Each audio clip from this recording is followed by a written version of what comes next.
Amigos y hermanos, muy buenos días. El Señor les bendiga y les ayude a comprender que es de los prudentes, no de los cobardes, evitar los peligros cuando las circunstancias lo demanden. Y ahora, palabras de sabiduría. Leamos en Juan 7, 16 y 17. Jesús les respondió y dijo: mi doctrina no es mía, sino de aquel que me envió. El que quiera hacer la voluntad de Dios, conocerá si la doctrina es de Dios o si yo hablo por mi propia cuenta. Mis amados amigos y hermanos, reciban nuestra sincera gratitud por la fidelidad de compartir con nosotros cada día estos solemnes minutos de saludable alimento para el alma, rica nutrición para la mente y fresco refrigerio para el espíritu. En el día de ayer comenzamos a disfrutar las ricas enseñanzas del Señor contenidas en el capítulo 7. Entre otras cosas, comentamos el oprobio y desprecio que el Señor sufre aún por parte de sus propios hermanos. Es cierto que Él sabía todo esto desde antes de venir al mundo, pero no es menos cierto que Él tenía sentimientos y emociones como nosotros, por lo que fue desgarrador y triste que su propia sangre le tratara con tanta hipocresía y atentara contra su propia vida, cuando Él solo hacía y quería hacer el bien para ellos y para toda la humanidad. Esto nos trae a la memoria el cuadro de José y sus hermanos como una extraordinaria figura de Cristo en el Antiguo Testamento. Ayer terminamos con los comentarios del verso 9. Pasemos pues ahora a escuchar los atinados comentarios del Dr. MacDonald en los versos que siguen, bajo el tema Jesús enseñando en el templo, versos 10 al 31. Algún tiempo después que sus hermanos se hubieron ido a Jerusalén, el Señor Jesús hizo un viaje tranquilo hasta allí.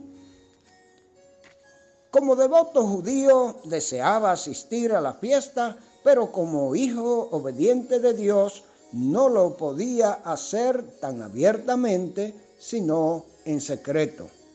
Los judíos que lo buscaban en la fiesta eran indudablemente los gobernantes que buscaban matarle. Cuando preguntaban ¿dónde está aquel?, no estaban interesados en adorarle, sino en destruirle. El versículo 12 deja claro que el Señor estaba creando un gran revuelo entre la gente. Cada vez más, los milagros que realizaba estaban apremiando a las personas a decidirse sobre quién era Él realmente. Había un trasfondo de conversación en la fiesta sobre si Él era un profeta genuino o falso. Unos decían que era un hombre bueno, otros decían que enseñaba a la gente cosas falsas. Sin embargo, la oposición de los gobernantes contra Jesús se había hecho tan intensa que nadie se atrevía a hablar abiertamente en favor de él. Sin duda, muchos entre la gente común del pueblo reconocían que él verdaderamente era el Mesías de Israel, pero no lo decían por temor a que los líderes de la nación los persiguieran. La fiesta de los tabernáculos duraba varios días y en el versículo 14 vemos un cambio, porque el Señor Jesús, cuando la fiesta estaba medio terminada, subió al área exterior del templo, conocida como el atrio, donde se permitía que la gente se reuniera y fuera enseñada. Quienes lo oían se maravillaban. Sin duda, era su conocimiento de las Escrituras lo que más les impresionaba. Sin embargo, también la amplitud de su conocimiento y su capacidad para enseñar atraían su atención. Sabían que Jesús nunca había asistido a ninguna de las grandes escuelas y no podían entender cómo podía tener la educación que tenía. El Señor se negó a reclamar ningún crédito para sí, sino que sencillamente buscaba glorificar a su Padre. Respondió que su enseñanza no era propia, sino que venía del que lo envió. Lo que fuera que el Señor Jesús hablaba y enseñaba era lo que su Padre le dijo que hablara y enseñara. No actuaba independientemente del Padre. Si los judíos realmente querían saber si su mensaje era verdad o no, podían averiguarlo fácilmente. Si una persona realmente deseaba hacer la voluntad de Dios, entonces Dios les revelaría si las enseñanzas de Cristo eran divinas o si el Señor estaba simplemente enseñando lo que Él mismo quería enseñar. Una gran promesa para todo el que con empeño busca la verdad. Si una persona es sincera, si realmente quiere saber cuál es la verdad, Dios se la revelará. Cualquiera que hable de sí mismo, es decir, de acuerdo a su propia voluntad, busca su propia gloria. Sin embargo, no era así con el Señor Jesús. Él buscaba la gloria del Padre que lo había enviado. Debido a que sus motivos eran absolutamente puros, su mensaje era absolutamente verdad. No había falta de rectitud en él. El Señor era el único de quien se podían decir tales palabras. Cualquier otro maestro ha tenido egoísmo mezclado en su servicio. Sin embargo, debería ser la ambición de todo siervo del Señor glorificar a Dios en vez de a uno mismo. En el versículo 19, el Señor entonces hizo una acusación directa en contra de los judíos. Les recordó que Moisés les dio la ley. Ellos se gloriaban en el hecho de que poseían la ley, pero se olvidaron de que no hay virtud en meramente poseer la ley. La ley demandaba obediencia a sus mandamientos. Aunque se gloriaban en la ley, evidentemente ninguno podía guardarla, porque incluso entonces estaban conspirando para matar al Señor Jesús. La ley expresamente prohibía matar o asesinar. Estaban infringiendo la ley con sus intenciones respecto al Señor Jesús. Los judíos sintieron la punzante acusación de Jesús, pero en vez de admitir que él tenía razón, empezaron a insultarle. Decían que estaba poseído por un demonio.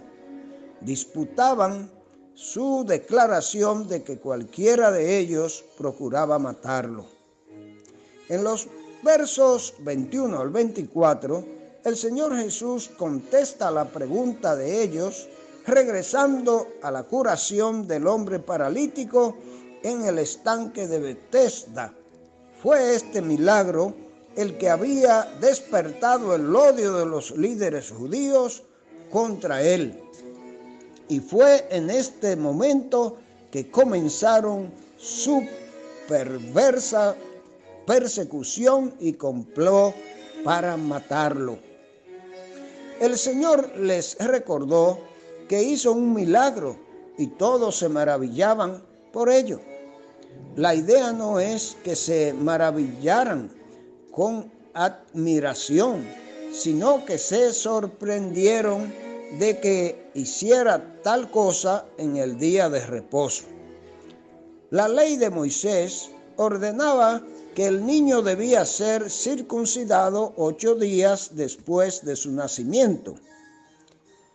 Si el día octavo caía en el día de reposo, los judíos no consideraban que fuera malo circuncidar al niño. Consideraban que se trataba de una obra necesaria y que la ley permitía dicha obra. Si circuncidaban a un niño en el día de reposo para obedecer la ley de Moisés, ¿por qué culpabilizaban al Señor Jesús por sanar completamente a un hombre en el día de reposo? Si la ley permitía una obra de necesidad, ¿no permitiría también una obra de misericordia? El problema de los judíos era que juzgaban las cosas de acuerdo con las apariencias externas y no de acuerdo con la realidad interna. Su juicio no era recto. Las obras que les parecían perfectamente legítimas cuando las realizaban ellos, les parecían mal cuando las realizaba el Señor Jesús. La naturaleza humana siempre tiende a juzgar de acuerdo con la vista en vez de acuerdo con la realidad. El Señor no había quebrantado la ley de Moisés. Eran ellos quienes la quebrantaban por su odio insensato hacia Él. El Señor, pues, mis amados amigos, nos bendiga y nos ayude a asimilar su palabra y sus consejos en este día. Gracias por su atención.